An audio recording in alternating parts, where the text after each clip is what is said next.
जय हिंद साथियों, आप सभी का स्वागत है रियल न्यूज ऑफ इंडिया में। आपका मेजबान आशिक जाफरी आपकी खिदमत में फिर से एक बार हाजिर है। बीच एक लेडीज महिला जिनके साथ में पुलिस प्रशासन की ओर से कुछ मिसबिहेविंग हुई, कोई वारदात हुई और ये महिला कुर्ला ईस्ट से बिलोंग करती हैं। हमारे चैनल की सहायता मदद लेते हुए ये सारी बातें रखना चाहती हैं हमारे चैनल के माध्यम से। तो इनके साथ में 25 तारीख मई 2024 क्या हुआ था उस दिन, किस तरह से इनको मतलब क्या क्या प्रॉब्लम्स हुए थे, वो सारी तमाम चीज़ें हम इनसे जानने की कोशिश करेंगे कि क्या हादसा था वो। आइए सबसे पहले आपका पूरा नाम बताइए। मेरा नाम आबिदा शेख है। आबिदा जी, आप कहाँ पर रहते हो? कुर्ला ईस्ट में। आपके फैमिली मेंबर में कौन कौन है? मेरे 6 बच्चे हैं और मैं। आपके हस्बैंड? नहीं, किस तरह से चलता है? क्या आप खुद जॉब करती हो, क्या आप हाउस वाइफ हो?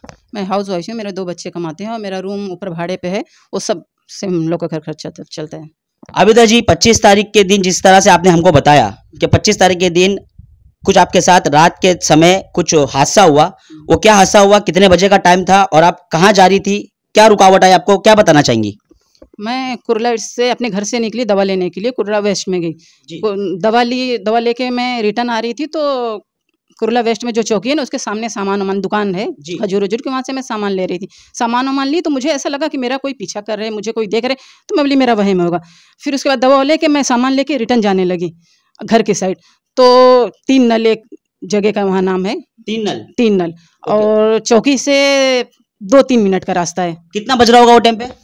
9:30-10 के करीब, 9:30 पौने 10, हाँ रात को। हाँ, उसके बाद क्या हुआ? तो मैं जा रही थी तो एक दुकान पे मैं खड़ी, वहाँ पे भी सामान ले रही थी 3 नल पे। तो मुझे पीछे से आवाज़ आई आबिदा शेख। तो मैं पलटी हुई तो देखी एक जेंट्स है जो सादे लिबास में है। जब आपको आवाज दी गई तो वहां पर जो जेंट्स था वो 1 थे, 2 थे, 3 थे, कितने थे? 2 जेंट्स था, एक वाइट ड्रेस में था। बाद में मुझे पता चला कि वो जेंट्स जो था वाइट ड्रेस में था वो पुलिस का खबरी है, उसका नाम मुन्ना शायद है।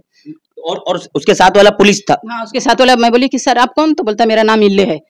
हाँ इल्ले है और चौकी चल। तो मैं बोली क्या हुआ सर, मैं क्या करी हूँ? बोले चल बोला ना। तो मैं बोली कि क्यों चलूं बताएं। तो बोले अगर चलती सीधे से चल रही है नहीं तो मैं लेडीज पुलिस को बुलाता हूँ तो को घसीट के लेकर जाऊंगा।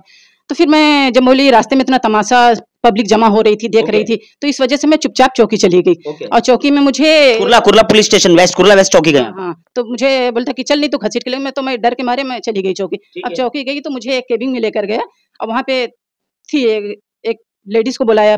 Constable ladies? हाँ, वो उसको बुलाया और बाकी वो खुद था इल्ले। तो बोलता कि तेरा मोबाइल इधर दे। तो मैं बोली क्या, क्यों मेरा मोबाइल? तो मैं क्या कर रही हूँ? तो बोले इमरान को जानती है? तो किसको जानती है? इमरान। हाँ, बोले अच्छा ऐसा पूछा आपको? इमरान को हाँ, जब वहाँ लेकर गए बोलता इमरान को जानती है? तो मैं बोली कौन इमरान? तो बोले बांद्रा में रहता है। तो फिर मेरे दिमाग में बोली हाँ, मैं बिल्डिंग की मेरी कंप्लेन की थी, मेरे थोड़ा बहुत तो मदद किए थे इमरान। तो मैं बोली क्या हुआ सर, क्या किए हैं वो? तो बोले कि वो कहाँ है, उसका पता बताओ। तो मैं बोली मुझे क्या पता वो कहाँ है, आप ढूंढे ना। तो बोले मेरा मोबाइल छीन लिया, इसका मोबाइल बोले चेक था, मोबाइल दे इधर। तो मैं बोली कि सर मेरा मोबाइल क्यों लेंगे? तो बोलता है कि मोबाइल देनी तभी तो अंदर कर दूंगा, नहीं तो FIR बनाऊंगा तेरे ऊपर। अच्छा, FIR बनाने की भी धमकी दी और बोला कि अंदर कर दूंगा। तो फिर मैं डर के मारे उसको मोबाइल मेरा दे दी। मेरे मोबाइल में कम से कम 10 मिनट उसने क्या किया मुझे नहीं पता। अच्छा, मोबाइल इस्तेमाल कर रहे थे आपको? हाँ, पता नहीं क्या क्या कर रहा था। फिर अपने मोबाइल में ले रहा था, मेरे मोबाइल से करके, और क्या कर रहा था मुझे नहीं पता, क्योंकि मैं सामने बैठी थी, सामने वो रखा था कंप्यूटर रहता ना, वो रखा था, वो पीछे बैठा। तो मैं हालांकि मैं बिल्कुल भी तैयार नहीं थी कि मोबाइल उसको दूं, और मैं एक तार मांग रही थी सर मोबाइल ने। तो बोलता चुप बैठ, बोला ना, धमकी दे रहा, डांटी दे रहा, केस बनाने की धमकी दे रहा, FIR की धमकी दे रहा। तो मैं डर के मारे कुछ बोली नहीं। और मुझे बोलता कि तेरे बच्चे कितने हैं? तो मैं बोली मेरे इतने बच्चे हैं, घर का खर्चा तेरे कैसे चलता है? तो मैं बोली कि सर मेरे बच्चे कमाते हैं, मेरा रूम भाड़े पे, इस वजह से मेरा घर चलता है। लेकिन मतलब वो मुझे बोलता कि इमरान का पता दे, इमरान को हाजिर करवा तू। इमरान को इस तरह से पुलिस प्रशासन क्यों ढूंढ रही थी? क्या ऐसा कर दिया इमरान ने जो आपसे तहकीकात करी जा रही थी इमरान के लिए? मुझे नहीं पता सर क्या है। तो इमरान को आप कैसे जानती हो? मैं बिल्डिंग की कंप्लेन करी थी।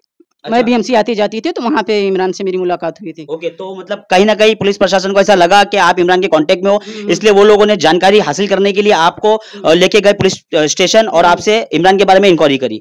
ठीक है, उसके आगे क्या हुआ आपके साथ? बदसलूकी मेरे साथ किए, बहुत बदसलूकी किए, बहुत ज्यादा टॉर्चर किए। कम से कम 20-25 मिनट मेरे को परेशान किया वो पुलिस वाले इल्ले ने। और एक तार बस ये कि तू अगर इमरान का पता नहीं देगी तो जब तक वो नहीं आएगा तो हाजिर होगा, तेरे को हम लोग टॉर्चर करेंगे, तुझे परेशान करेंगे। तो आपने पुलिस स्टेशन में जब बैठकर आपने किसी को मदद के लिए सहायता करी, किसी को फोन करना है आपके घर वालों को, क्योंकि आप वहां पर परेशान हो गई थी, तो आपने किसी की मदद लेने के लिए कुछ? नहीं, मैं किसी को मदद नहीं, लेकिन किसको कॉल करती? मोबाइल आपका ले लिया गया था जिस तरह से। हाँ, मोबाइल अच्छा, ले फिर लिया। वहां पर पुलिस स्टेशन में आपको कब तक बिठाया गया, कितने बजे तक बिठाया गया आपको? 20-25 मिनट। उसके बाद में मतलब जब भी मतलब 10 बज गए होंगे, 10-11 बज रहा होगा। 10 हो गया था। उसके बाद आपको वहां से रिहा कर दिया उन लोगों ने, या कुछ नोटिस लिखाया क्या कुछ? नहीं बोलता कि अभी मंडे के दिन तू आ।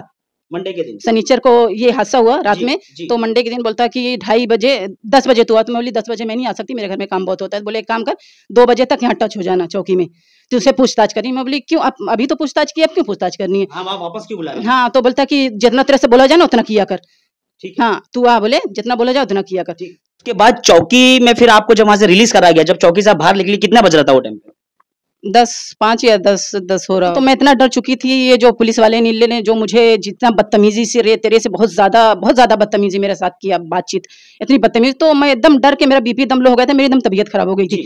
तो वहां से मैं निकल के कैसे कैसे अपने घर जाने लगी। जब मैं ईस्ट में आई तो मुझे थोड़ा ईस्ट में चली, ब्रिज उतरी, थोड़ा आगे चली, तो मुझे एक बंदा दिखा, तो बोलता कि सही बयान दी चौकी में जाके। तो मैं बोली क्या हो मेरे भाई, कौन हो तुम? तो बोला मेरा नाम याकूब है। बोले अगर इमरान को तू जानती है तो बता कहाँ है वो, उसको हाजिर करवा, क्योंकि मैं 2.5 लाख रुपया दे के इल्ले को इमरान को फंसा रहा हूँ, और अगर मेरा साथ नहीं देगी तो उससे ज्यादा पैसे पुलिस वाले को खिला के तेरे ऊपर कुछ कार्रवाई करूंगा, तेरे ऊपर या तेरे बच्चे के ऊपर। तो मैं बोली मैं क्या करी हूँ, मेरे बच्चे क्या किए? तो बोले तेरे 2 बच्चे काम पे जाते हैं, एक बेटी भी एक बेटा भी, अगर तू सही नहीं बताएगी इमरान कहाँ है कहाँ नहीं, तो बोले मैं तेरे बच्चों को फंसाऊंगा, और तू भी अकेले जाती है, सोच ले तेरा क्या करूंगा। मैं बोली भाई जो करना है कर तू। मैं करके आगे जैसा बढ़ी तो फिर एक मेडिकल में वो खड़ा था, जाके मेरे से बातचीत करके एक मेडिकल में जाके खड़ा हुआ। वहां से इतनी घूर के मुझे देख रहा था कि वहां अगर पब्लिक ना होती ना तो याकूब मुझे ऐसा लगता कि क्या कर देता, अल्लाह बेहतर जाने क्या कर देता, और तेजाब भी फेंकने की धमकी दिया मेरे ऊपर, क्योंकि मैं अकेले आती जाती हूँ। मेरे को याकूब से भी और इल्ले से भी सबसे मुझे बहुत खतरा है, और मेरे बच्चों को भी खतरा है, क्योंकि जैसा धमकी दिया ना याकूब, तेरे बेटा जाता है ना काम पे, तेरी बेटी काम पे जाती, तो मेरे बेटी के साथ क्या कर सकता है? मतलब ये सारी तमाम चीजें जो भी आपके बच्चों के ऊपर आपको खतरा जैसे बता रही हैं, आपके ऊपर खतरा बता रही है, ये सिर्फ और सिर्फ वो इमरान को दबोचने के लिए ये लोग ऐसा कर रहे हैं। हाँ, सब मिलके बोला ना कि इमरान को जैसा 2.5 लाख दे के इल्ले को 2.5 लाख दिया हूँ, बोले ऐसी मेरे मुझे क्या मालूम रहता। बोलता कि मैं इल्ले को 2.5 लाख रुपया दी इमरान को फंसाने के लिए, और उससे ज्यादा दूंगा तुझे फंसाने के लिए अगर तू इमरान का पता नहीं बताएगी। तो अभी आप हमारे चैनल के माध्यम से मुंबई कमिश्नर से आप क्या फरियाद करना चाहती है हमारे चैनल के माध्यम से? मैं यही कहना चाहती हूँ कि ऐसे ऑफिसर को सस्पेंड किया जाए, क्योंकि जो मेरे साथ वो किया है ना, जितना मुझे परेशान किया है, मेरी आज तक तबीयत खराब है, तीसरा दिन है आज तक मेरी तबीयत खराब है, डर के मारे। और बोला मंडे के दिन 2 बजे आ जाना, बुलाया, मैं मेरा मोबाइल बंद करके रख दी हूँ डर के मारे कि कहीं, और बोलता नहीं अगर तू मोबाइल बंद करेगी आएगी नहीं तो तेरे घर तक हम लोग आएंगे, तेरे घर का पता हम लोग को पता है, पुलिस वाले नीले ने मुझे ऐसा बोला, तेरे घर का पता है वहां तक हम लोग आएंगे। तो मेरी बहुत मतलब डर के एकदम हालत खराब है, उसके ऊपर सख्त कार्रवाई होना चाहिए, सस्पेंड होना चाहिए ऐसा ऑफिसर जो पैसे खा के कुछ भी कर सकता है। किस तरह से आबिदा के ऊपर एक पुलिस कर्मचारी जो रात में धड़ल्ले से रोक देता है 1 फुट की दूरी पर, जिनका नाम इल्ले बताया जा रहा है, इनको जबरन तरीके से धमकाते हुए पुलिस स्टेशन लेके जाते हैं, 25 मिनट उनको बिठाते हैं, उनसे गुफ्तगू करते हैं, उनको हरेसमेंट करते हैं, ना कि ये सब एक पुलिस कर्मचारी पर शोभा नहीं देता। लेडीज महिला थी हैं, इनके लिए लेडीज कांस्टेबल से इनको मतलब पुष्टि करवाना चाहिए था, लेडीज कांस्टेबल को बुलाकर सारी तमाम चीजें करवाना चाहिए था। इमरान वो क्या शख्स है, क्या है पता नहीं, मगर इमरान को लेते हुए इनको इतना टॉर्चर करा गया, इतना इनके साथ में मतलब मुठभेड़ करी गई, इनको धमकाया गया, तो इस प्रशासन पर शोभा नहीं देता। रियल न्यूज ऑफ इंडिया की टीम मुंबई कमिश्नर से रिक्वेस्ट करती है, दरख्वास्त करती है कि आप ऐसे ऑफिसरों के ऊपर इंक्वायरी बिठाएं और इनको ये चीज सिखाएं कि एक महिला से किस तरह से बात करना चाहिए, किस तरह से उनको इज्जत देना चाहिए। तो देखिए ये रही पूरी वारदात आबिदा जी की जो 25 तारीख मई 2024 को हुई थी। इसी तरह हम आगे भी आपको केस की अपडेट देते रहेंगे। इसी तरह से हमारे चैनल पे बने रहिए। जय हिंद, जय महाराष्ट्र।